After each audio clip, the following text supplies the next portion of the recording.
En décembre 1812, l'impensable vient de se produire. La grande armée de Napoléon, cette machine de guerre qui avait conquis l'Europe entière, a perdu près d'un demi-million de soldats dans les neiges russes. L'homme qui dictait sa loi à l'Europe depuis plus d'une décennie voit son empire vaciller pour la première fois. Mais ceux qui pensent que l'empereur des Français va courber l'échine se trompent lourdement. Dès son retour à Paris le 18 décembre 1812, Napoléon prend une décision qui stupéfie l'Europe. Il va reconstituer une nouvelle grande armée. Le 11 janvier 1813, un sénatus consulte mobilise 350 000 hommes. Ces chiffres font frémir. Comment la France, saignée par 20 ans de guerre, peut-elle encore fournir autant de soldats?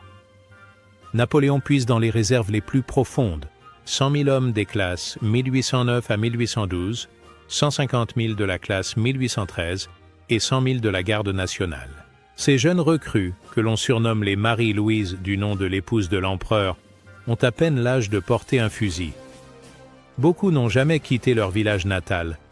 Ils vont découvrir la guerre dans sa forme la plus brutale.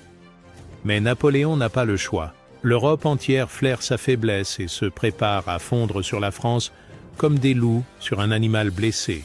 Car de l'autre côté du Rhin, les chancelleries européennes bouillonnent d'activité. Le tsar Alexandre Ier, qui a vu Moscou brûler sous ses yeux, ne veut plus seulement repousser les Français. Il veut détruire l'empire napoléonien. Le roi de Prusse, Frédéric Guillaume III, rêve de venger l'humiliation d'Iéna. L'empereur d'Autriche, François Ier, hésite encore, mais la pression monte. Même son propre gendre, Napoléon, ne peut plus compter sur sa neutralité. Le 28 février 1813, la Prusse franchit le Rubicon en s'alliant à la Russie par le traité de Kalisz. Cette alliance stipule qu'aucune des deux nations ne peut négocier avec Napoléon indépendamment de l'autre. C'est le début de la 6e coalition, une alliance qui va grandir jusqu'à englober presque toute l'Europe. Pour la première fois, depuis le début des guerres révolutionnaires, la France va se retrouver seule face à un continent entier. Contre toute attente, Napoléon réussit l'impossible. En quelques mois seulement, il reconstitue une armée de 450 000 hommes. Cette résurrection militaire stupéfie ses ennemis. Comment l'homme qui a perdu la plus grande armée de l'histoire peut-il si rapidement remettre sur pied une force aussi considérable? La réponse tient au génie organisateur de l'empereur et à la fidélité du peuple français. Malgré les revers de Russie, la France révolutionnaire et impériale garde intact son potentiel humain et industriel. Les arsenaux de l'Empire tournent à plein régime. Les forges produisent canons et fusils jour et nuit. Les manufactures tissent les uniformes à un rythme effréné. Certes, cette nouvelle grande armée souffre de faiblesses criantes. Elle manque cruellement de cavalerie. La plupart des chevaux ont péri dans la retraite de Russie. Elle se compose principalement de jeunes conscrits inexpérimentés qui ne connaissent rien à l'art militaire. Beaucoup tremblent à l'idée de leur première bataille. Mais elle garde son atout maître, Napoléon Bonaparte, le chef de guerre le plus redoutable d'Europe. L'empereur décide de frapper vite et fort. Il ne peut laisser à ses ennemis le temps de parfaire leur coalition. En avril 1813, il quitte Paris pour rejoindre ses troupes en Allemagne. Cette campagne de Saxe va révéler que le génie militaire de Napoléon reste intact malgré les épreuves. Avec cette grande armée forte de 180 000 hommes, dont une moitié de non-français, il remporte 2 victoires éclatantes sur la coalition russo-prussienne. Le 2 mai 1813, à Lützen, près de Leipzig, il écrase les forces ennemies dans une bataille qui rappelle ses plus beaux exploits. Les 20 et 21 mai 1813, à Bautzen, à l'est de Dresde, il récidive en infligeant une nouvelle défaite aux armées coalisées. Ces victoires font sensation dans toute l'Europe. Le phénix napoléonien renaît-il vraiment de ses cendres? Les cours européennes, qui commençaient à célébrer la chute de l'ogre corse, déchantent brutalement. Napoléon Ier prouve au monde entier qu'il est encore une force à prendre au sérieux. Mais ces succès cachent des faiblesses structurelles qui vont bientôt se révéler fatales. Les victoires de Lützen et Bautzen, si spectaculaires soient-elles, ne résolvent rien. Pire, elles révèlent les nouvelles limites de l'art militaire napoléonien. À Lützen, Napoléon gagne la bataille, mais ne peut exploiter sa victoire. Le manque de cavalerie l'empêche de poursuivre l'ennemi en déroute. Les armées coalisées peuvent se retirer pour se regrouper et revenir plus nombreuses. Cette faiblesse de la cavalerie française change tout. Napoléon avait l'habitude de transformer ses victoires tactiques en triomphes stratégiques, grâce à ses escadrons qui poursuivaient l'ennemi battu et l'empêchaient de se reformer. Désormais, chaque bataille devient un combat à recommencer. Les coalisés découvrent qu'ils peuvent perdre des batailles sans perdre la guerre. À Bautzen, le même scénario se répète. Malgré 2 jours de combats acharnés, Napoléon ne parvient pas à détruire l'armée ennemie. Ses jeunes conscrits se battent avec courage, mais ils manquent de cette expérience qui faisait la supériorité des grognards de la Grande Armée. Les pertes françaises sont lourdes pour des résultats décevants. Pire encore, chaque jour qui passe voit de nouveaux ennemis rejoindre la coalition. L'Autriche mobilise ses troupes et négocie secrètement avec les Alliés. La Suède, dirigée par l'ancien maréchal Bernadotte, se prépare à rejoindre la coalition. Même les alliés allemands de Napoléon commencent à douter. Les victoires, Heine des pas suivies, françaises, au lieu d'intimider l'Europe, la galvanisent contre l'empereur. Napoléon comprend qu'il ne peut continuer ainsi. Ses forces s'usent plus vite que celles de ses ennemis. Il a besoin de temps pour reconstituer sa cavalerie et former ses recrues. C'est pourquoi il commet peut-être l'erreur de sa vie en acceptant l'armistice proposé par ses adversaires. Le 4 juin 1813, l'armistice de Clausewitz entre en vigueur. Officiellement, Napoléon accepte cette trêve parce qu'il a désespérément besoin de renforts et de temps pour réorganiser ses forces. En réalité, il offre un cadeau inestimable à ses adversaires. Cette décision va s'avérer l'une des plus coûteuses de sa carrière. Pendant que l'empereur négocie à Prague dans l'espoir d'un accord de paix durable, ses ennemis mettent à profit ce répit pour transformer radicalement l'équilibre des forces. L'Europe s'organise méthodiquement contre la France. Chaque semaine, l'armistice renforce la coalition et affaiblit relativement la position française. Les Prussiens et les Russes en profitent pour refaire leurs forces. Leurs armées, épuisées par la campagne de 1812 et les premiers combats de 1813, retrouvent leur mordant. Plus important encore, ils voient se rallier à eux les Autrichiens et les Anglais, ainsi que les Suédois. L'ancien maréchal Jean-Baptiste Bernadotte, devenu prince héritier de Suède, apporte à la coalition une expertise militaire française retournée contre son ancien maître. L'Espagne, le Portugal et divers États allemands complètent cette coalition qui devient de jour en jour plus formidable. L'or britannique coule à flot pour financer cette alliance. La diplomatie anglaise multiplie les promesses et les garanties territoriales pour maintenir la cohésion du front anti-français. Mais le plus grave pour Napoléon, c'est la défection progressive de ses alliés allemands. Les princes de la Confédération du Rhin, qui lui devaient tout, commencent à lorgner vers la coalition.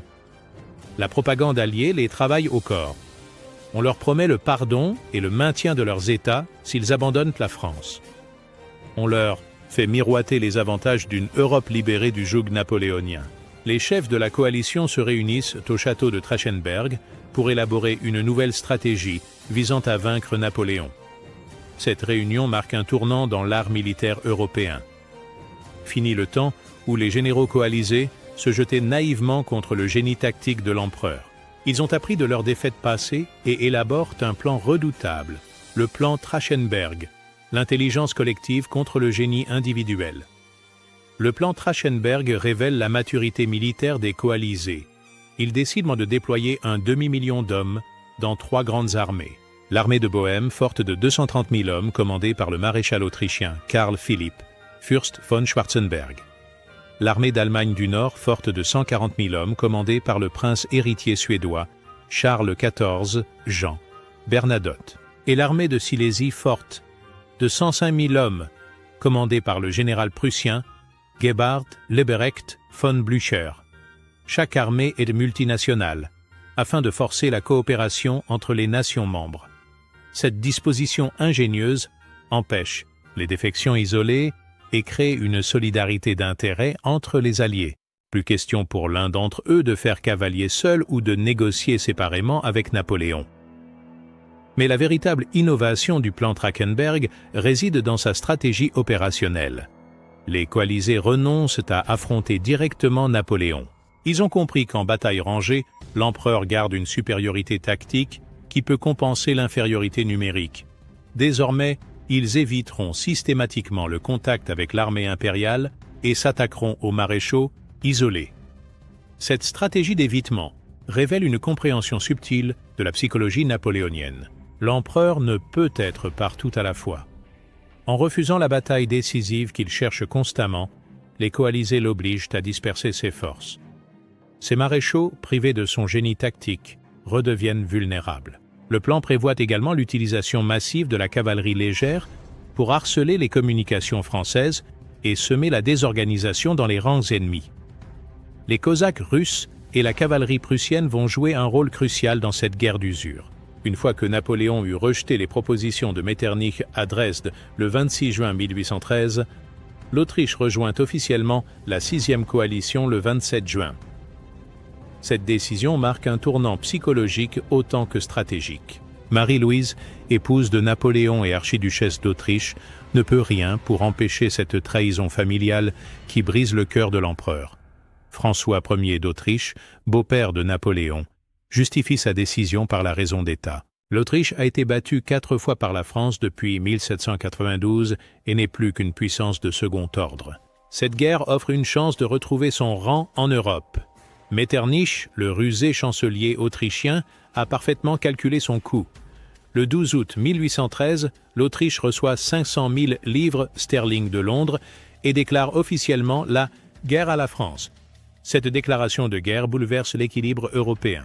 Napoléon perd son dernier grand allié potentiel et se retrouve véritablement isolé face à toute l'Europe. Désormais, la coalition peut aligner près de 800 000 hommes contre les 400 000 Français.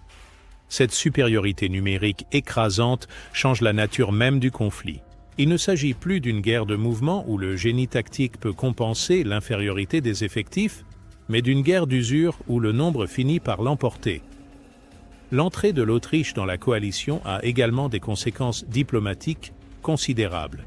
Elle encourage les États allemands, encore fidèles à Napoléon, à reconsidérer leur position. La Bavière commence à négocier secrètement avec les Alliés. Le Wurtemberg et même la Saxe, pourtant alliés fidèles de l'empereur, commencent à douter. Quand les hostilités reprennent le 10 août 1813, Napoléon découvre un paysage géopolitique transformé. Ses ennemis appliquent méthodiquement le plan Trachenberg.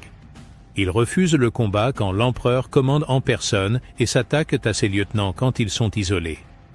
Cette stratégie porte rapidement ses fruits.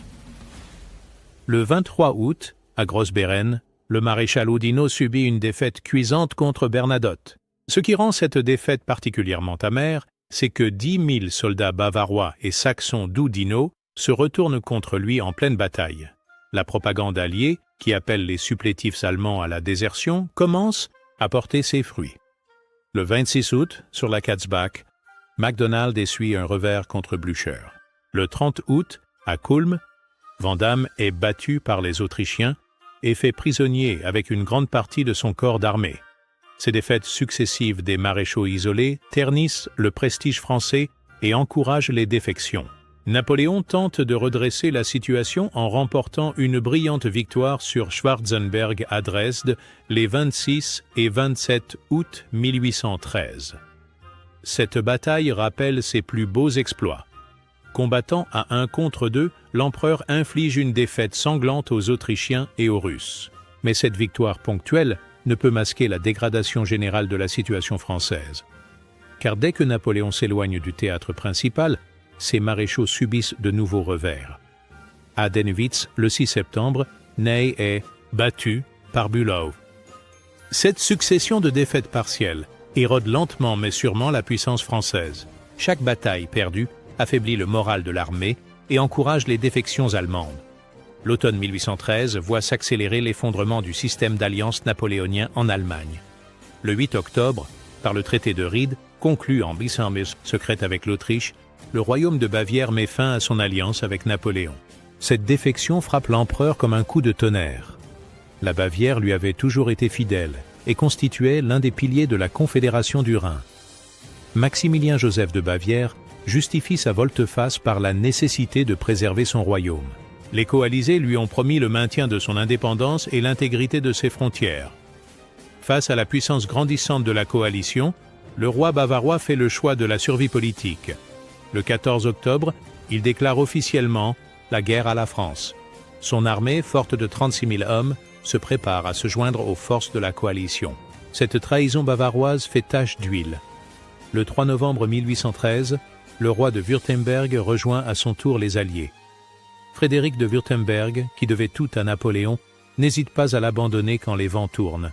Cette défection prive l'empereur de 25 000 soldats supplémentaires et ouvre une brèche dans son dispositif allemand. Même la Saxe, pourtant alliée la plus fidèle de Napoléon, commence à vaciller. Le roi Frédéric Auguste Ier de Saxe a conclu le 20 avril 1813 un accord secret avec l'Autriche qui promettait de lui rendre l'intégrité de ses États s'il se joignait à la coalition. Seule la présence physique de Napoléon en Saxe retient encore ce dernier allié. Ces défections en chaîne révèlent la fragilité du système napoléonien. L'Empire français reposait sur un équilibre complexe d'intérêts et de contraintes. Dès que l'étau se resserre, chaque allié fait ses propres calculs et privilégie sa survie à la fidélité. Cette réalité politique va s'avérer cruciale dans la bataille qui se prépare. À l'automne 1813, les trois armées coalisées convergent vers Leipzig, cette ville de Saxe située au cœur de l'Allemagne. Cette convergence n'est pas le fruit du hasard, mais résulte d'un plan soigneusement orchestré. Leipzig se trouve au croisement de plusieurs routes importantes et contrôle les communications entre l'Allemagne du Nord et du Sud. Napoléon flaire le piège mais ne peut l'éviter. Abandonner Leipzig signifierait perdre ses derniers soutiens allemands et laisser les coalisés maîtres de l'Allemagne centrale. Son allié saxon, le roi Frédéric Auguste, tient encore bon et l'empereur ne peut se résoudre à sacrifier ce dernier fidèle. Début octobre, Blücher et Bernadotte franchissent l'Elbe au nord pour marcher sur Leipzig. Schwarzenberg fait de même au sud-ouest, débouchant des montagnes de Bohême. Cette manœuvre en tenaille vise à encercler l'armée française et à lui livrer la bataille décisive que Napoléon a toujours recherchée, mais dans des conditions défavorables. L'empereur comprend l'enjeu. Il peut encore échapper au piège en se repliant vers l'ouest, mais ce serait avouer sa défaite et abandonner l'Allemagne sans combat. Napoléon choisit de relever le défi. Il donne l'ordre à tous ses corps d'armée de converger vers Leipzig pour livrer bataille. Du 13 au 16 octobre, les derniers préparatifs s'achèvent. Napoléon réussit à rassembler 185 000 hommes autour de Leipzig, un chiffre impressionnant qui témoigne de sa capacité d'organisation. Mais ce nombre reste largement insuffisant face aux forces colossales qui se massent contre lui. Car en face, c'est du jamais vu dans l'histoire militaire européenne. Les coalisés rassemblent Britanniques, Russes, Espagnols, Prussiens, Autrichiens et Suédois, fort de 300 000 hommes pour commencer, avec la perspective de renforts considérables. Pour la première fois, toute l'Europe est véritablement en armes contre la France. Le 16 octobre 1813, à 9 h du matin, sous un ciel bas et gris, strié de pluie, commence la plus grande bataille jamais livrée en Europe. Plus d'un demi-million de soldats venus de tout le continent s'apprêtent à s'affronter dans une mêlée gigantesque qui va durer 4 jours et faire plus de 100 000 victimes. Napoléon a disposé ses forces en arc de cercle autour de Leipzig. Au nord, Marmont et Ney, avec 40 000 hommes, font face aux 54 000 soldats de Blücher. Au sud, Victor, Poniatowski et Lauriston, soutenus par Augereau et MacDonald, alignent 100 000 hommes face aux 160 000 soldats de Schwarzenberg. Cette infériorité numérique criante ne décourage pas l'empereur, habitué à vaincre contre toute probabilité. Les premiers combats révèlent immédiatement la férocité de l'affrontement. Au sud de Leipzig, la bataille fait rage autour des villages de Watschau, Libertwolkwitz et Probstheida. Chaque maison devient une forteresse, chaque rue un champ de bataille. Le village de Wachau, défendu par les hommes de Victor, change de main plusieurs fois dans la journée. Les pertes sont effroyables des deux côtés. Au nord, Marmont tient bon face aux assauts répétés de Blücher. Le vieux maréchal prussien, surnommé Maréchal Forwards pour son agressivité, lance attaque sur attaque contre les positions françaises. Le village de Meukern devient l'enjeu d'un combat acharné. Les Prussiens l'emportent, le perdent, le reprennent dans un va-et-vient sanglant. Vers 11h30, Napoléon croit tenir sa chance. La grande armée semble avoir repoussé toutes les attaques des coalisés sur le front sud. l'empereur décide de passer à l'offensive et lance une contre-attaque massive avec 12 000 cavaliers de Murat et 2 divisions de la Jeune Garde. C'est le moment où le génie tactique de l'empereur doit faire la différence et transformer une défense réussie en victoire éclatante. La charge française est d'une beauté terrifiante. Les escadrons de Murat, plumes au vent et sabres au clair, déferlant sur les lignes autrichiennes dans un tonnerre de sabots. L'infanterie de la Jeune Garde avance au pas cadencé, musique en tête, comme à la parade. Pendant quelques instants, on croit revivre les grandes heures d'Austerlitz ou d'Iéna. Mais les temps ont changé. L'ennemi encaisse le choc sans que sa ligne ne se brise. Les Autrichiens ont appris à former leur carré et à concentrer leur artillerie.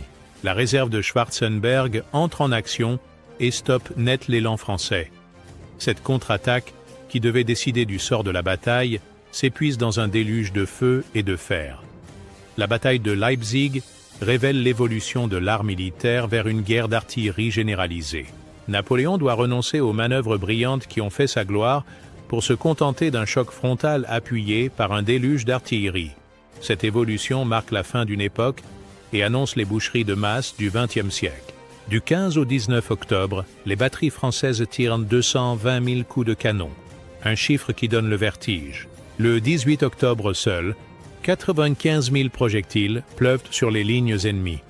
Cette canonnade ininterrompue transforme la campagne saxonne en un paysage lunaire, criblé de cratères et jonché de cadavres.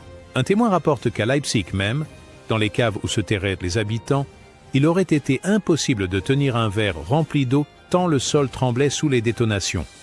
Les vitres des maisons éclatent, les murs se lézardent, la terre elle-même semble convulsée par cette orgie de destruction. Cette bataille d'artillerie révèle les limites de la nouvelle grande armée française. Napoléon ne peut plus compter sur la manœuvre et la rapidité qui compensèrent jadis l'infériorité numérique. Ces jeunes conscrits, inexpérimentés, ne maîtrisent pas les subtilités tactiques des vétérans. Il ne leur reste que le courage et l'artillerie pour suppléer à leur manque de savoir-faire. Côté coalisé, on découvre que l'on peut tenir tête à Napoléon en acceptant des pertes massives. Cette découverte cruciale va changer la nature de la guerre européenne. La supériorité tactique française peut être neutralisée par la supériorité numérique et matérielle des coalisés. À la fin de cette première journée sanglante, aucun camp n'a pris le dessus décisif. Les Français ont perdu 20 000 hommes, les coalisés 30 000. Ces chiffres, énormes pour l'époque, ne représentent pourtant que le début d'une hécatombe qui va durer 3 jours encore. Le 17 octobre marque une journée d'accalmie relative sur le champ de bataille, mais chaque heure qui passe aggrave irrémédiablement la situation française. Cette pause dans les combats profite massivement aux coalisés qui voient affluer des renforts considérables. Les Alliés reçoivent l'appui de l'armée de Pologne, commandée par Bennigsen, forte de 60 000 hommes, et de l'armée du Nord de Bernadotte, qui amène 70 000 soldats supplémentaires.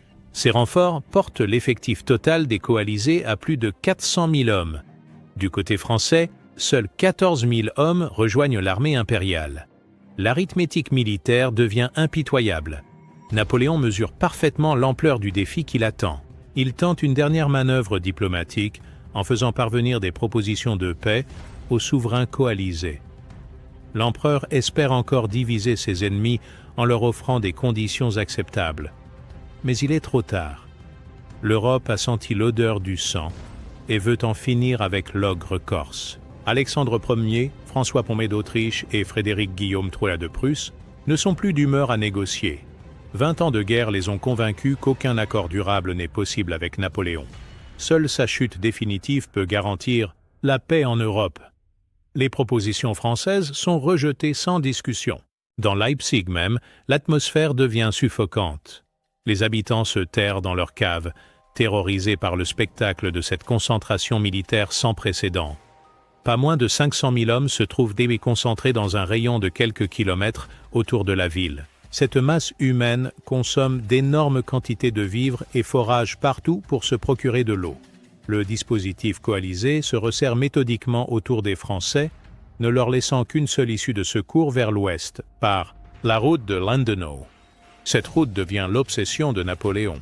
Il sait que si elle est coupée, son armée sera prise au piège et anéantie. Il renforce donc ce secteur crucial, avec ses meilleures troupes. Dans la nuit du 17 au 18, les chefs militaires coalisés peaufinent leur plan d'attaque. Ils ont maintenant une supériorité numérique écrasante et comptent en profiter pour écraser définitivement l'armée française. Le plan prévoit une attaque concentrique sur tous les fronts pour empêcher Napoléon de manœuvrer et de concentrer ses forces sur un point précis. Le 18 octobre 1813 restera dans l'histoire comme la journée où l'Europe a failli abattre l'Empire français. Cette journée concentre tous les drames de Leipzig. Combats titanesques, trahisons, héroïsme et tragédie se mêlent dans un spectacle d'apocalypse qui marque la fin d'une époque. Dès l'aube, les coalisés lancent leurs attaques sur tous les fronts. Au sud, Schwarzenberg engage 200 000 hommes contre les 90 000 Français de Victor, Poniatowski et Lauriston. Au nord, Blücher et Bernadotte alignent 150 000 soldats face aux 40 000 hommes de Marmont et Ney.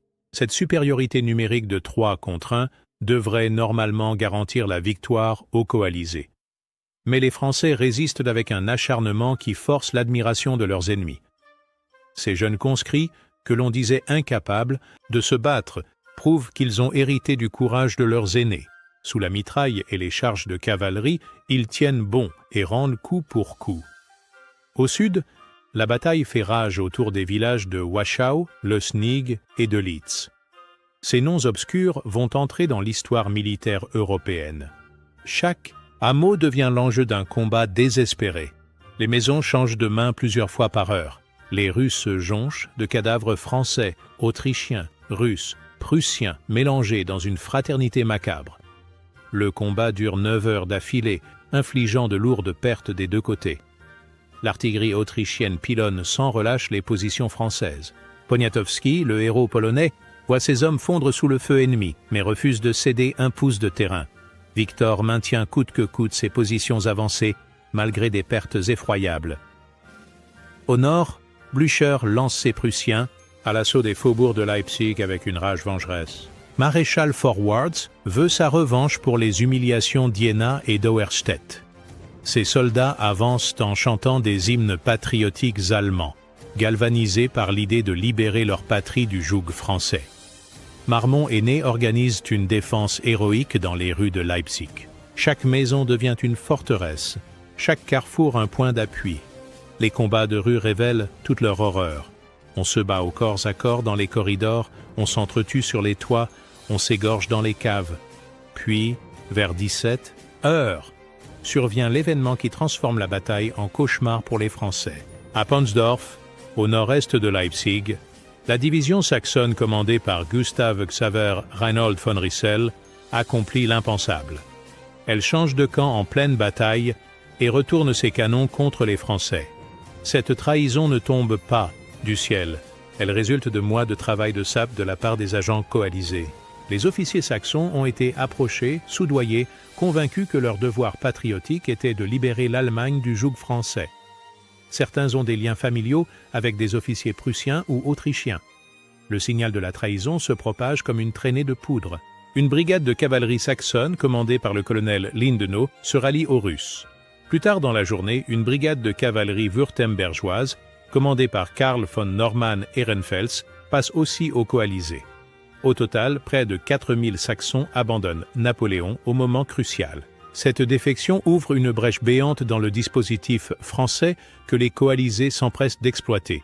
Le général prussien Bülow lance immédiatement ses troupes à l'assaut de cette ouverture inespérée. Seule la cavalerie de Sionstian Nansouty, arrivée en extremis, parvient à contenir provisoirement cette hémorragie. Le village de Schönefeld, situé au nord de Leipzig, devient l'enjeu d'un combat apocalyptique. Il change de main pas moins de 7 fois dans l'après-midi. Chaque charge laisse le terrain jonché de cadavres. Les survivants, hébétés par l'horreur, se battent comme des automates dans ce paysage de désolation. Cette trahison saxonne sème la confusion dans le corps d'armée de Ney. Comment distinguer les alliés des ennemis quand les uniformes se ressemblent et que les anciens frères d'armes tirent maintenant sur vous? Cette incertitude paralyse les réflexes et désorganise les manœuvres françaises au moment le plus critique. Ceci donna l'expression « être comme un Saxon », pour se comporter en traître. Mais au-delà de l'anecdote, cette défection révèle l'effondrement de l'ordre napoléonien en Allemagne. Elle symbolise la bascule de l'espace germanique dans le camp des coalisés, qui atteignent ainsi un de leurs objectifs majeurs. Malgré la trahison saxonne et la supériorité numérique écrasante de l'ennemi, la Grande Armée ne s'effondre pas. Cette résistance héroïque force l'admiration même de ses adversaires. Dans cet instant critique, et alors qu'elle compte énormément de soldats inexpérimentés, l'armée française ne manifeste aucune panique et se signale par une discipline remarquable. Cette solidité témoigne de la qualité de l'encadrement français. Les officiers sortis du rang, forgés par 20 ans de guerre révolutionnaire et impériale, savent maintenir la cohésion même dans l'adversité. Ils donnent l'exemple en restant au plus près de leurs hommes, partageant leurs dangers et leurs souffrances. Au sud, Victor organise une retraite en bon ordre vers Leipzig malgré la pression autrichienne. Ses divisions reculent pas à pas, disputant chaque position, protégeant leurs blessés, maintenant leur drapeau. Cette retraite tactique révèle tout le professionnalisme de l'armée française, même dans la défaite. Poniatowski, le prince polonais, incarne cet héroïsme désespéré. Blessé plusieurs fois, il refuse d'abandonner ses hommes. Il sait que cette bataille décide du sort de la Pologne autant que de la France. Une défaite française signifierait l'anéantissement de ses rêves d'indépendance polonaise. Au nord, Marmont et Ney organisent une défense urbaine qui retarde considérablement la progression ennemie. Ils transforment chaque quartier de Leipzig en forteresse, obligeant les Prussiens à conquérir maison par maison. Cette résistance acharnée permet à Napoléon de gagner un temps précieux pour organiser sa retraite. La cavalerie française, malgré ses effectifs réduits, multiplie les charges désespérées pour ralentir l'avancée ennemie. Murat, le roi de Naples, déploie toute sa science équestre pour suppléer au nombre par l'audace. Ses escadrons chargent sans relâche, subissent des pertes énormes, mais maintiennent la pression sur l'ennemi. L'artillerie française tire ses dernières cartouches avec une précision meurtrière. Les canonniers, formés dans les meilleures écoles d'Europe, font payer cher chaque yard de terrain aux coalisés. Leurs batteries, disposées en échiquier, créent des zones de feu croisées qui hachent littéralement les colonnes d'assaut ennemies. Quand tombe la nuit du 18 octobre, le bilan de la journée est accablant pour les Français. Ils ont perdu 50 000 hommes, soit plus du quart de leurs effectifs. Les coalisés déplorent 60 000 pertes, mais ils peuvent se permettre ces saignées grâce à leur supériorité numérique écrasante.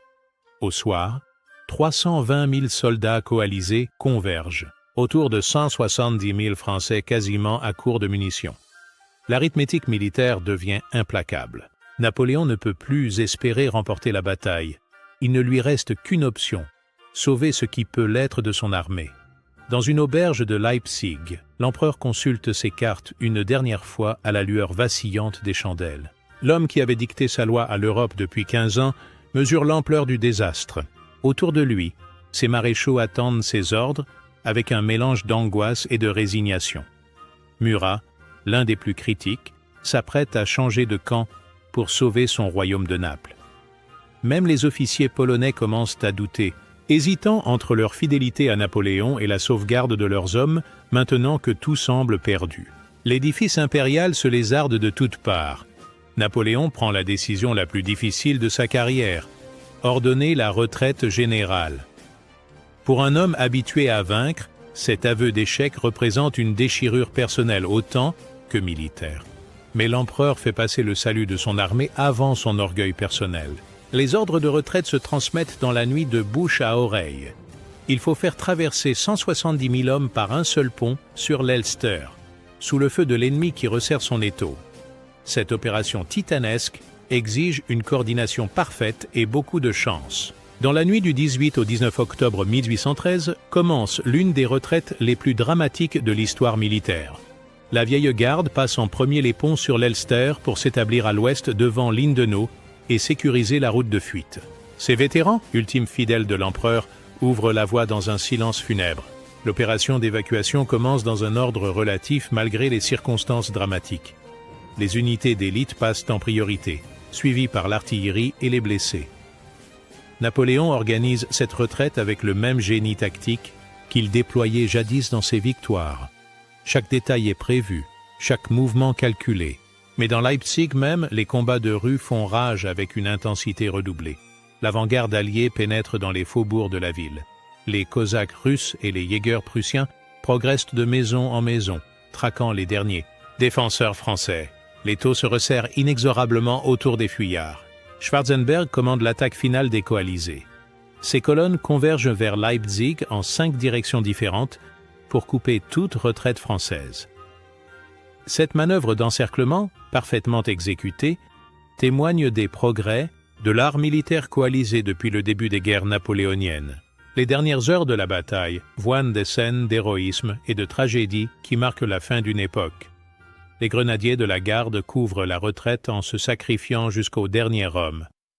Ces géants à bonnet d'ourson, terreur de l'Europe pendant 15 ans, tombent un à un sur le pavé de Leipzig.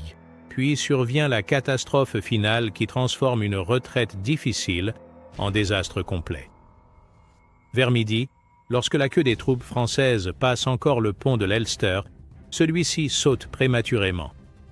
Les causes de cette explosion restent controversées. Accident, sabotage ennemi ou ordre mal compris d'un sapeur français. Cette destruction bloque 15 000 hommes sur la rive orientale de l'Elster, qui sont soit massacrés, soit faits prisonniers. Parmi ces soldats pris au piège figurent certains des meilleurs officiers de l'armée française. Cette hécatombe prive Napoléon de cadres expérimentés qui lui manqueront cruellement lors de la campagne de France. Le spectacle de cette tragédie défie l'imagination. 15 000 hommes se retrouvent soudain coupés de toute retraite, face à une armée ennemie 10 fois supérieure en nombre. Certains tentent de traverser la rivière à la nage, mais peu y parviennent. D'autres se rendent après une résistance désespérée. Les plus déterminés préfèrent mourir les armes à la main plutôt que de subir la honte de la captivité. Parmi les victimes de cette tragédie figure le maréchal Poniatowski, mort noyé 3 jours après avoir été hissé à la dignité de maréchal d'Empire par Napoléon. Le neveu du dernier roi de Pologne paie de sa vie sa fidélité à l'empereur. Grièvement blessé, il tente de franchir l'Elster à cheval, mais sombre dans les eaux glacées sous le poids de ses blessures. Cette mort symbolise tout le drame de Leipzig. Poniatowski incarnait les espoirs des peuples opprimés qui avaient vu en Napoléon leur libérateur. Sa disparition marque la fin des illusions sur la mission civilisatrice de l'Empire français. Désormais, la France ne représente plus la liberté mais l'oppression aux yeux de l'Europe. MacDonald réussit l'exploit de s'enfuir par la nage. On le retrouve nu sur l'autre rive, grelottant de froid mais vivant. Cette image saisissante du maréchal de France échappant à la mort par un exploit digne de l'Iliade résume toute la tragédie de Leipzig. L'Empire sombre, mais quelques héros survivent pour témoigner. D'autres généraux perdent leur vie cette retraite catastrophique. Claude-Charles Aubry de la Boucharderie, Louis-Alexandre Bachelet d'Ameville, Jean-Baptiste Nicolas-Henri Boyer, Christophe-François Camus de Richemont.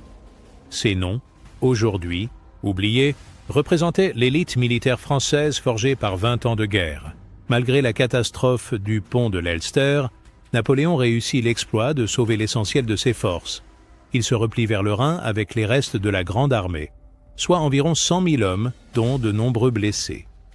Cette retraite constitue un véritable miracle militaire compte tenu des circonstances. Ce sauvetage témoigne de l'exceptionnelle qualité de l'état-major français et de la discipline de l'armée impériale. Même dans la défaite, l'organisation napoléonienne fonctionne. Les services d'intendance évacuent les blessés, l'artillerie sauve ses canons, la cavalerie couvre les flancs de la colonne en retraite. Par chance pour les Français, l'armée coalisée, très éprouvée également, n'est pas en mesure de lancer une poursuite systématique. Les généraux alliés, échaudés par 20 ans de revers face à Napoléon, craignent encore un retournement de situation.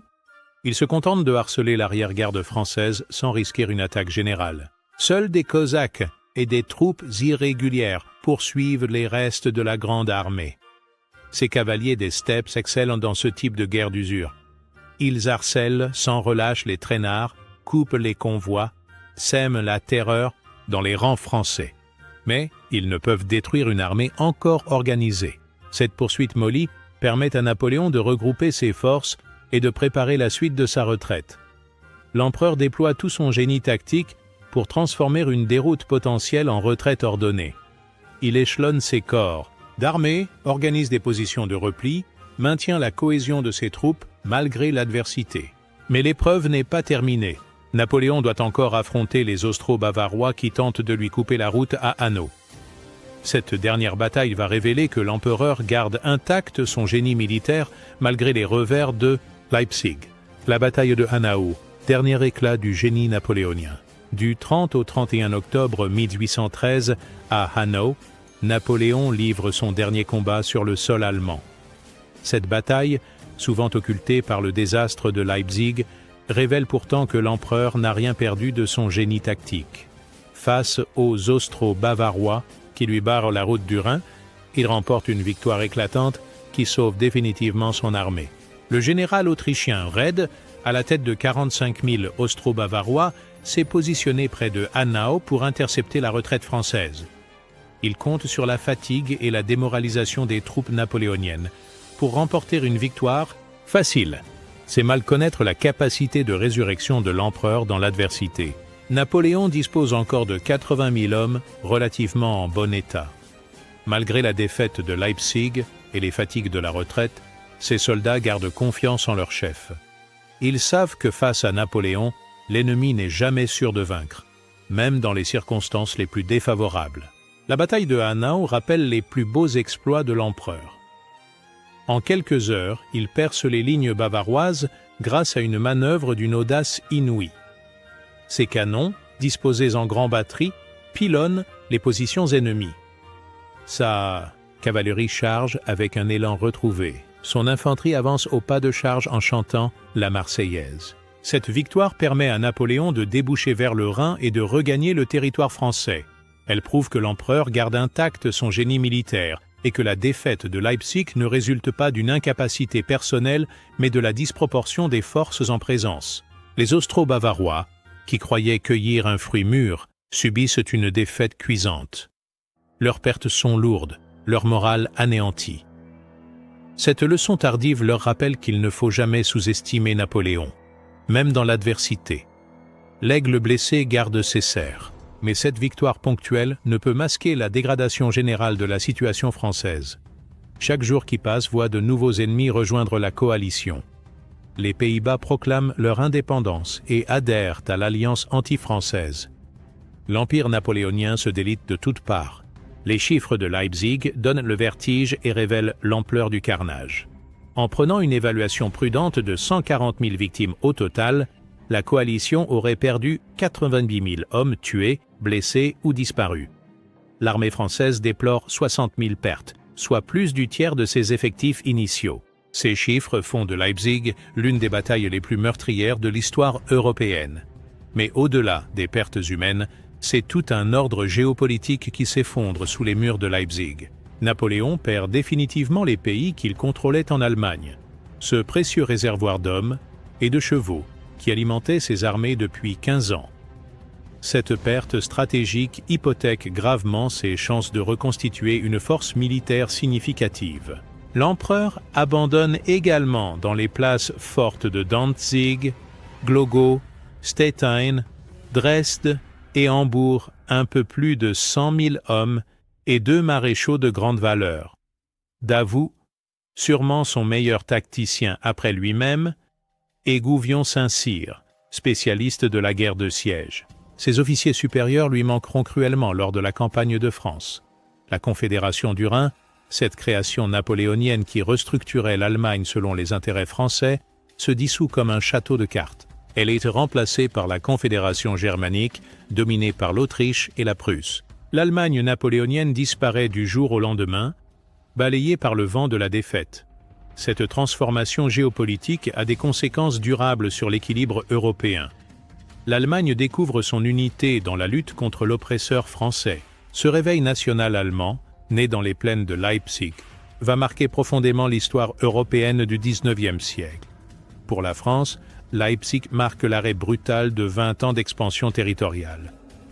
Depuis Valmy, les armées françaises n'avaient cessé de repousser les frontières de la République puis de l'Empire. Cette dynamique conquérante s'arrête net sur les bords de l'Elster. Désormais, il faudra défendre le territoire national contre l'invasion. Pour les coalisés, Leipzig représente bien plus qu'une victoire militaire. C'est la première fois qu'ils battent Napoléon dans une bataille rangée où il commande en personne. Le mythe de l'invincibilité napoléonienne s'effrite définitivement. Cette victoire psychologique a une portée considérable sur le moral des peuples européens.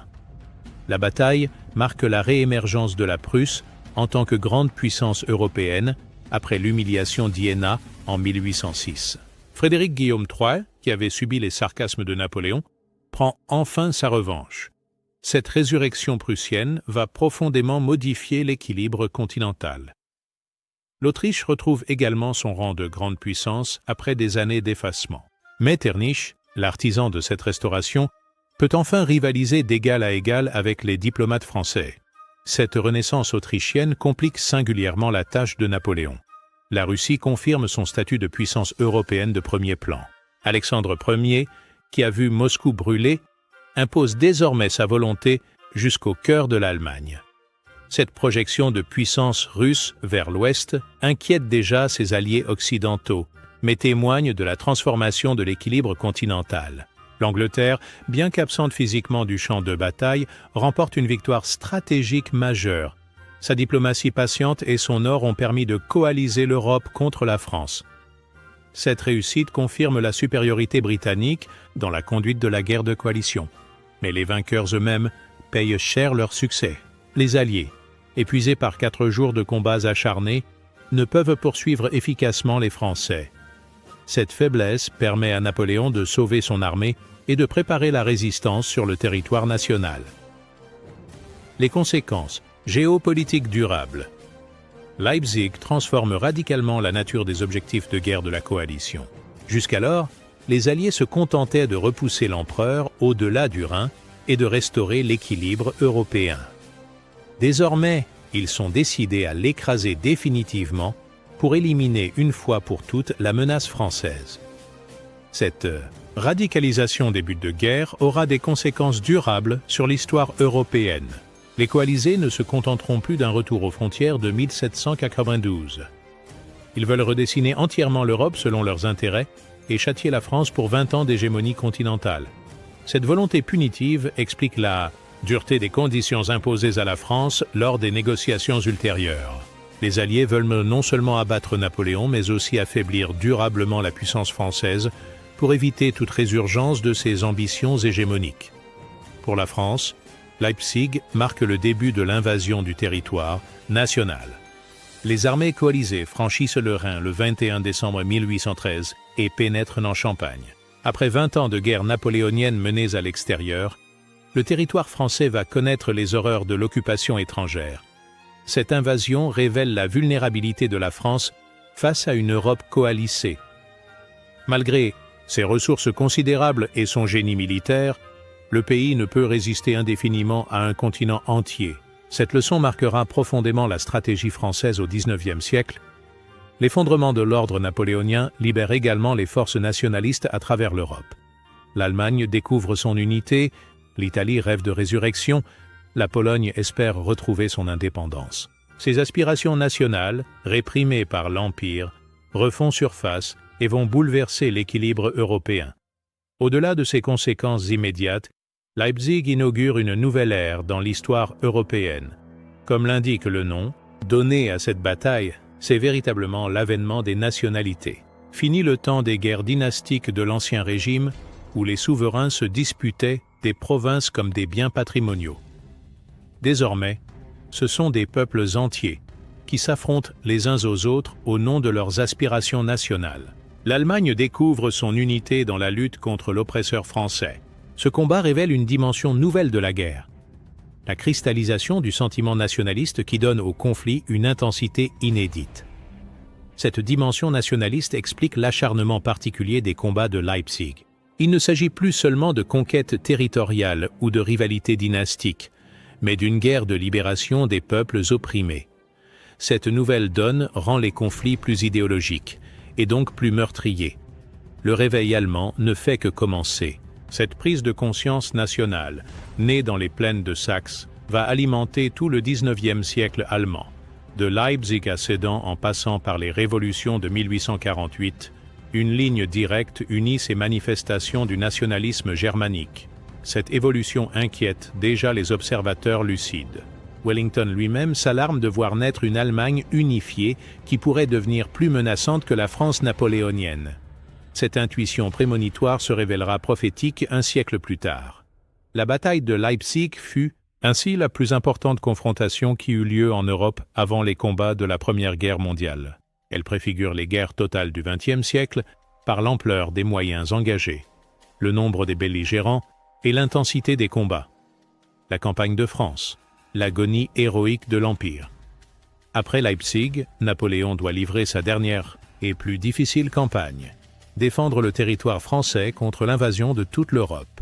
La guerre se poursuit sur le sol national, dès janvier 1814 avec la campagne de France, ultime acte de l'épopée napoléonienne. Cette campagne révèle une dernière fois le génie militaire de l'empereur dans toute sa splendeur. Avec une armée de jeunes recrues inexpérimentés et largement dépassés en nombre, il obtient une série de victoires qui rappellent ses plus beaux exploits. Champaubert, Montmirail, Montereau, autant de noms qui redonnent espoir aux Français. Ces succès tardifs démontrent que Napoléon n'a rien perdu de sa science militaire. Même acculé à la défensive, même privé de ses meilleurs généraux, il trouve encore les ressources pour surprendre et battre ses ennemis. Cette dernière campagne constitue peut-être son chef-d'œuvre tactique, mais ses victoires ponctuelles ne peuvent compenser les pertes énormes subies en Russie et en Allemagne. L'arithmétique militaire rattrape inexorablement le génie stratégique. La France ne peut plus fournir les hommes et les ressources nécessaires pour tenir tête à toute l'Europe. Les jeunes conscrits de 1814, les Marie-Louise, malgré leur courage et leur dévouement, ne peuvent remplacer les vétérans perdus dans les neiges russes et les plaines saxonnes. Ces adolescents se battent avec un héroïsme désespéré, mais ils manquent de l'expérience qui faisait la supériorité de leurs aînés. Le pays lui-même commence à montrer des signes de lassitude après 20 ans de guerre ininterrompue. La conscription généralisée, l'augmentation des impôts, la disparition de la monnaie métallique pèsent lourdement sur une population épuisée par l'effort de guerre. Paris tombe le 30 mars 1814 malgré la résistance héroïque de ses défenseurs. Cette chute de la capitale symbolise l'effondrement final de l'Empire napoléonien. Pour la première fois depuis 1792, des troupes étrangères occupent la ville lumière et dictent leurs conditions à la France. Napoléon, isolé à Fontainebleau, avec les derniers fidèles de la garde, mesure l'ampleur de la catastrophe. Ses maréchaux eux-mêmes l'abandonnent. La trahison de Marmont, qui livre ses troupes aux Alliés, porte le coup de grâce à un empire déjà moribond. Le 6 avril 1814, Napoléon abdique à Fontainebleau. L'homme qui avait dominé l'Europe pendant 15 ans se retrouve exilé sur l'île d'Elbe, souverain déchu d'un rocher méditerranéen. Cette chute vertigineuse trouve ses racines dans les plaines de Leipzig, où l'Europe entière s'était liguée pour abattre l'Empire français. L'intention initiale de Napoléon était d'abdiquer en faveur de son fils, le roi de Rome. Mais les puissances alliées exigent une abdication inconditionnelle qu'il signe le 6 avril 1814. Cette abdication sans condition révèle la détermination des coalisés à en finir définitivement avec la dynastie napoléonienne. Il fut exilé à l'île d'Elbe et la coalition victorieuse se réunit à Vienne pour commencer à planifier l'Europe post-napoléonienne. Le Congrès de Vienne va redessiner la carte européenne selon les intérêts des vainqueurs et tenter de restaurer un équilibre durable après 20 ans de bouleversements. Le traité de Paris du 30 mai 1814 ramène la France à ses frontières de 1792, effaçant d'un trait de plume toutes les conquêtes révolutionnaires et impériales.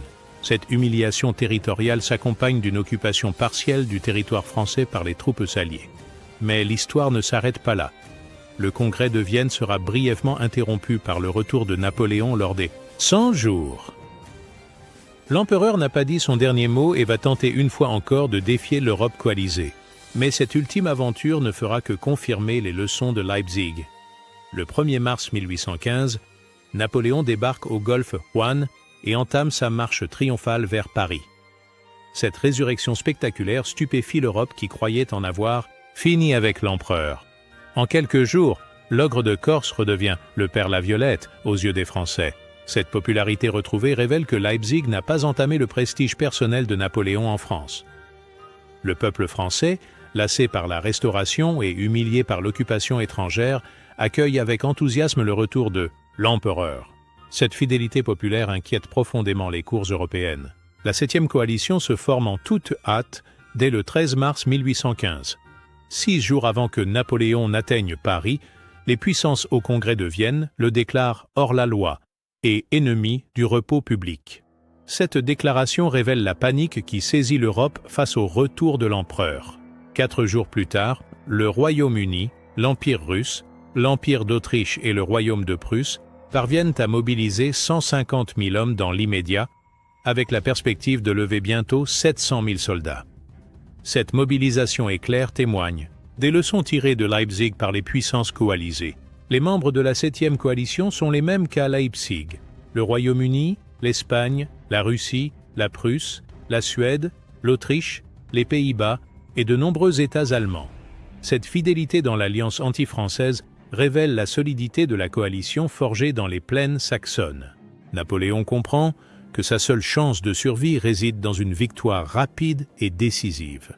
Il doit détruire les forces britanniques et prussiennes présentes en Belgique avant qu'elles ne soient renforcées par les contingents autrichiens et russes. Cette stratégie rappelle celle qu'il avait tentée en vain à Leipzig. La campagne de Belgique commence le 15 juin 1815 quand l'armée du nord de Napoléon franchit la frontière belge. Cette offensive fulgurante surprend les Alliés qui ne s'attendaient pas à une attaque si rapide.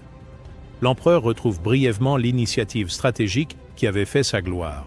Le 16 juin, Napoléon remporte sa dernière victoire à Ligny contre les Prussiens de Blücher. Cette bataille rappelle les beaux jours de l'Empire, quand l'empereur écrasait ses ennemis par la manœuvre et l'audace. Mais cette victoire ponctuelle ne peut masquer la disproportion des forces en présence. Non. Le même jour, aux 4 bras, Ney affronte l'armée britannico-alliée de Wellington sans parvenir à la détruire. Cette demi-victoire révèle les limites de la nouvelle armée française, composée en grande partie de vétérans rappelés et de volontaires enthousiastes mais inexpérimentés. Le 18 juin 1815, l'engagement décisif a lieu à Waterloo. Cette bataille présente de troublantes similitudes avec Leipzig. Napoléon y affronte une coalition européenne supérieure en nombre, dans des conditions défavorables, avec une armée partiellement reconstituée. Durant toute la journée, sous les ordres de Napoléon, l'armée française s'épuise en attaques infructueuses contre l'armée britannico-alliée de Wellington. Cette tactique frontale rappelle les assauts stériles de Leipzig, où la supériorité numérique ennemie neutralisait le génie tactique français. Vers la fin de l'après-midi, les Prussiens de Blücher débouchent sur le flanc français, provoquant une panique qui balaie la grande armée. Cette intervention décisive rappelle l'arrivée des renforts coalisés à Leipzig, qui avait transformé une bataille indécise en déroute française. Waterloo confirme tragiquement les leçons de Leipzig. Une fois encore, Napoléon découvre qu'aucun génie individuel ne peut durablement résister à la coalition de toute l'Europe. Cette vérité stratégique, révélée dans les plaines saxonnes, trouve sa confirmation définitive sur le plateau belge. La défaite de Waterloo entraîne l'abdication définitive de Napoléon le 22 juin 1815. Cette fois, aucun retour n'est possible. L'empereur est exilé à Sainte-Hélène, où il mourra 6 ans plus tard en ruminant ses défaites et ses erreurs stratégiques. Le second traité de Paris du 20 novembre 1815 impose à la France des conditions plus dures que celui de 1814. Cette sévérité accrue révèle l'exaspération européenne face aux 100 jours et la volonté d'empêcher définitivement toute résurgence française. La France se retrouve ramenée en deçà des frontières de 1789, amputée de territoires conquis sous Louis XIV. Cette humiliation territoriale s'accompagne d'une indemnité de guerre de 700 millions de francs et d'une occupation de 5 ans. L'Europe fait payer cher à la France 23 ans d'hégémonie. Cette sévérité punitive trouve ses racines dans le traumatisme de Leipzig. Les puissances européennes ont découvert qu'unies, elles pouvaient vaincre la France, mais au prix d'efforts considérables et de sacrifices énormes. Elles veulent s'assurer qu'une telle épreuve ne se reproduira jamais. Leipzig marque un tournant décisif dans l'histoire européenne qui dépasse largement le cadre militaire. Cette bataille inaugure l'ère des conflits nationaux et annonce les guerres totales du XXe siècle. Ces conséquences se font sentir bien au-delà de la chute de Napoléon. La bataille révèle l'évolution de l'art militaire vers des affrontements de masse où la supériorité numérique et matérielle l'emporte progressivement sur le génie tactique individuel. Cette évolution, amorcée à Leipzig, trouve son aboutissement dans les tranchées de 1914-1918. Point de finesse tactique avec une infanterie relativement inexpérimentée, mais au contraire l'émergence de l'artillerie comme reine des batailles. Cette arme devient centrale pour pilonner les forces adverses et préparer les assauts ou soutenir les défenses. L'emploi massif des tirailleurs se révèle également de plus en plus efficace. Cette transformation tactique reflète une évolution plus profonde de la société européenne. Les armées de métier de l'Ancien Régime cèdent la place aux armées nationales issues de la conscription universelle. Cette démocratisation de la guerre multiplie les effectifs, mais nivelle aussi la qualité des troupes. Leipzig préfigure également l'importance croissante de la logistique dans les conflits modernes. La capacité à équiper, nourrir et soigner des centaines de milliers d'hommes devient aussi décisive que la stratégie pure. Cette leçon marquera profondément l'évolution militaire du XIXe siècle. La bataille révèle enfin l'émergence de la guerre de coalition comme arme privilégiée contre les puissances hégémoniques.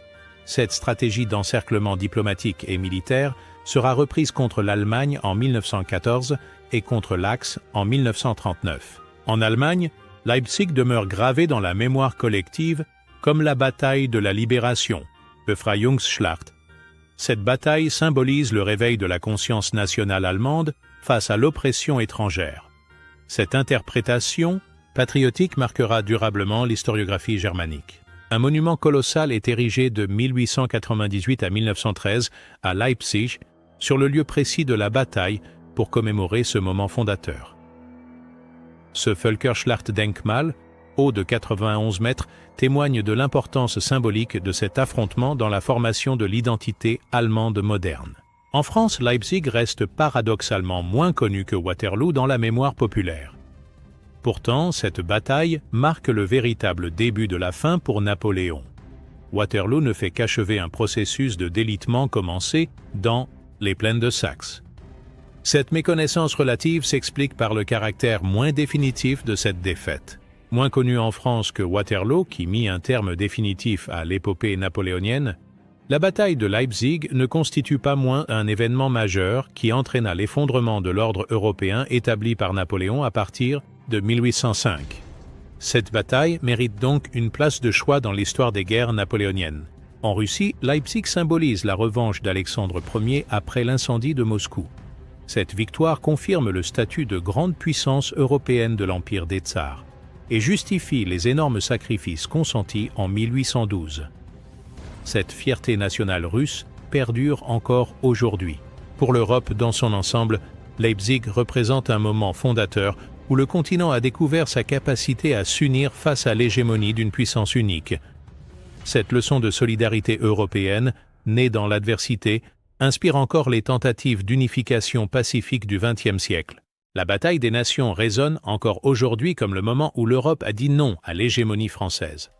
Pour la première fois depuis 1792, les grandes puissances européennes s'unissent efficacement contre la France révolutionnaire puis impériale. Cette union sacrée des monarchies européennes contre Napoléon préfigure les alliances du XXe siècle. Elle démontre qu'aucune puissance, même dirigée par le plus grand génie militaire de son époque, ne peut durablement dominer l'Europe entière. Cette vérité géopolitique, révélée à Leipzig, trouve des échos dans les tentatives hégémoniques ultérieures de l'Allemagne wilhelminienne, puis hitlérienne. Leipzig enseigne aussi que les empires, même les plus puissants, portent en eux les germes de leur destruction. L'orgueil de Napoléon, son refus de négocier quand il en était encore temps, sa tendance à sous-estimer ses adversaires. Autant de faiblesses qui ont contribué à sa chute et qui se retrouvent chez d'autres conquérants. L'armistice de Clausewitz reste dans l'histoire comme l'exemple type de l'erreur stratégique majeure. En accordant un répit à ses ennemis au moment où ils gardaient l'initiative, Napoléon leur a permis de s'organiser et de le submerger numériquement. Cette leçon résonne encore dans les états-majors modernes. Mais peut-être faut-il voir dans Leipzig autre chose qu'une simple défaite militaire. Cette bataille marque l'émergence d'une Europe nouvelle, où les peuples prennent conscience de leur identité nationale. L'Allemagne découvre son unité dans la lutte contre l'oppresseur, la Russie affirme son rôle de grande puissance européenne, l'Angleterre confirme sa vocation maritime et commerciale. Napoléon voulait unifier l'Europe sous son sceptre par la force. Paradoxalement, c'est sa défaite qui permit aux nations européennes de trouver leur voie vers l'indépendance et l'unité. En ce sens, Leipzig n'est pas seulement la fin d'un empire, c'est la naissance de l'Europe moderne des nationalités. La bataille révèle également l'importance de la légitimité dans les conflits européens. Napoléon, malgré son génie, ne put jamais se défaire de son image d'usurpateur et de conquérant. Face à lui, les monarques légitimes purent mobiliser les peuples au nom de la libération et de la restauration de l'ordre traditionnel. Cette dimension idéologique du conflit annonce les guerres du XXe siècle, où les enjeux dépassent largement les questions territoriales pour toucher au fondement même de l'organisation sociale et politique. Leipzig inaugure l'ère des guerres totales où s'affrontent des visions du monde incompatibles. La leçon de Leipzig résonne encore aujourd'hui. Aucune nation, si puissante soit-elle, ne peut durablement imposer sa volonté à l'Europe entière. L'histoire européenne est faite d'équilibres subtils entre coopération et rivalité, d'alliance et de trahison, de rêve d'unité et de résistance nationale. Cette dialectique complexe trouve à Leipzig l'une de ses expressions les plus dramatiques. La bataille révèle également que les révolutions militaires, même les plus spectaculaires, finissent toujours par être assimilées et neutralisées par leurs adversaires. L'art de la guerre napoléonien, révolutionnaire en 1796, devient prévisible en 1813. Cette évolution constante de l'art militaire explique pourquoi aucune supériorité tactique n'est jamais définitive. Leipzig démontre enfin l'importance cruciale de l'intelligence collective face au génie individuel. Le plan Trachtenberg, élaboré en commun par les généraux coalisés, triomphe du génie solitaire de Napoléon. Cette victoire de la coopération sur l'autocratie préfigure les démocraties du XXe siècle face aux dictatures. Les défections allemandes de 1813 illustrent également la fragilité des alliances fondées sur la contrainte plutôt que sur l'intérêt mutuel. L'empire napoléonien, construit par la force, s'effondre dès que cette force faiblit. Cette leçon vaut pour tous les empires qui tentent de dominer par la coercition plutôt que par l'adhésion. En octobre 1813, dans les plaines brumeuses de Saxe, s'est écrite une page décisive de l'histoire européenne. Quand les canons se sont tus et que la fumée s'est dissipée, l'Europe avait changé de visage. L'ère napoléonienne touchait à sa fin, mais l'aventure européenne ne faisait que commencer. Cette bataille nous enseigne que l'histoire ne s'arrête jamais, que chaque fin contient en germe un nouveau commencement. La chute de Napoléon ouvre la voie à de nouveaux défis. L'émergence des nationalités, l'industrialisation, la démocratisation. Leipzig n'est pas seulement l'épilogue de l'épopée napoléonienne, c'est aussi le prologue de l'Europe moderne. Aujourd'hui encore, alors que l'Europe tente de s'unir pacifiquement, les leçons de Leipzig gardent leur actualité. Elles nous rappellent que l'unité européenne ne peut se faire contre les peuples mais avec eux, non par la force mais par la persuasion, non dans l'uniformité mais dans la diversité respectée. La bataille des nations nous enseigne finalement que l'Europe est plus forte unie que divisée, mais qu'elle ne peut s'unir que dans le respect de ses différences nationales. Cette vérité, payée au prix fort dans les plaines de Leipzig, guide encore aujourd'hui les tentatives d'intégration européenne. En ce sens, cette bataille d'octobre 1813 n'appartient pas seulement au passé. Elle continue de nous parler et de nous inspirer 2 siècles après que les derniers coups de canon se sont tus sur les champs de Saxe. Car Leipzig nous a appris que l'Europe peut être grande, mais seulement quand elle reste fidèle à elle-même.